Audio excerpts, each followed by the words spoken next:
Discussion यहाँ पर, जहाँ पे लग रहा है कि कोई बहुत बड़ी चिंता की एज ऑफ नाउ बात नहीं है, लेकिन देखना होगा कि अगला 1-2 हफ्ते यहाँ पर कैसे रहते हैं। बुआई के हिसाब से अगर तो नंबर्स पिकअप हो जाते हैं तो जैसे विनोद जी ने कहा कि स्टेबिलिटी की सिचुएशन यहाँ पर एक्सटेंड होती हुई नजर आएगी।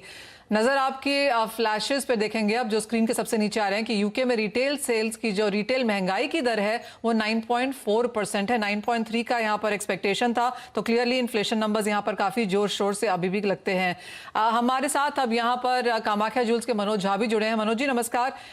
एक चीज जो लगातार यहाँ पर सोने को तंग करती रही है, इन्फ्लेशन का फायदा तो यहाँ पर होना चाहिए था, लेकिन जिस तरह का रेट हाइक्स हमने आता हुआ देखा है, सोने में लगातार उसका प्रेशर बरकरार हमने बनता हुआ देखा है। एक तो आपसे सोने के प्राइसेस पर ही व्यू लेना चाहेंगे, क्या व्यू है?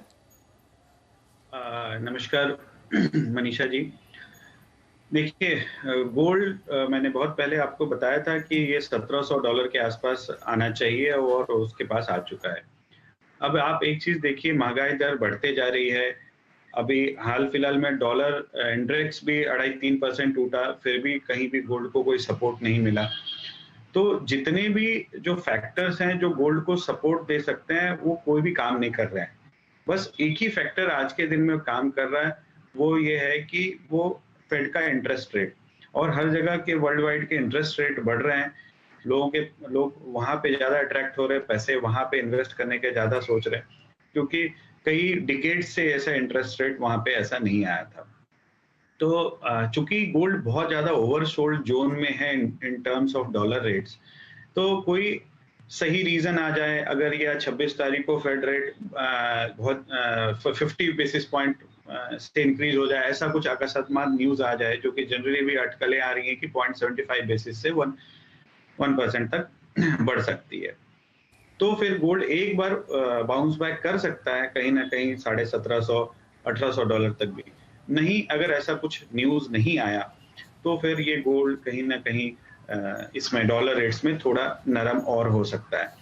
इंडियन रुपीस में जो है, गोल्ड को कहीं भी अगर भाव सपोर्ट कर रहा है तो वो जो रुपया कमजोर हुआ पड़ा है वही।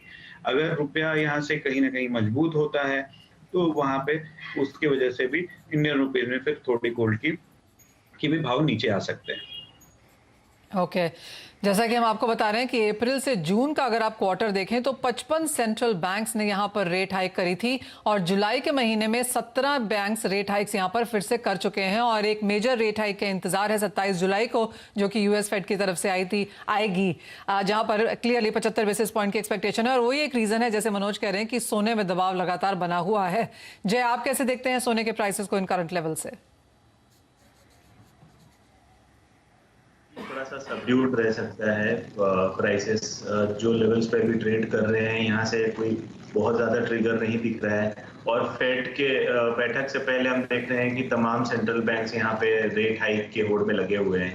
फंडामेंटली मुझे लगता है तेजी आगे रह सकता है गोल्ड प्राइसेस में, और मैं बहुत बुलिश हूँ for the second half of 2022 और इवन फर्स्ट हाफ ऑफ 2023। जो तमाम फैक्टर्स हैं जो गोल्ड को सपोर्ट करते हैं फंडामेंटली, वो सारे ऑन द टेबल हैं, बस प्राइस का मूव होने का इंतजार है। आई थिंक फेड का एक बार इंटरेस्ट रेट हाइक पे अगर एक क्लैरिटी मिलता है, जो अभी तक जो लास्ट फेड के जो मीटिंग के मिनट्स हैं उसमें प्रोजेक्शन है कि वो 3.75% तक यहाँ पे रेट हाइक का एक्सपेक्ट कर रहे हैं, ताकि इन्फ्लेशन को वो अंडर 2% ले आए, जो उनका ऑब्जेक्टिव है। अगर थोड़ी सी यहाँ पे इन्फ्लेशन में नरमी देखने को मिलती है तो मुझे लगता है कि 3.75 नहीं होके अगर वो 3% का भी प्रोजेक्शन आता है तो वो गोल्ड के लिए ट्रिगर बन जाएगा अपसाइड का। करंट लेवल्स पे बेचने की तो कोई सलाह नहीं है। I think wait and watch है। कोई अगर एंट्री करना चाहता है तो ये बेटर टाइम है। इवन अगर कोई निवेश के तौर पे भी देखना चाहता है गोल्ड ETFs या गोल्ड बीज के माध्यम से भी,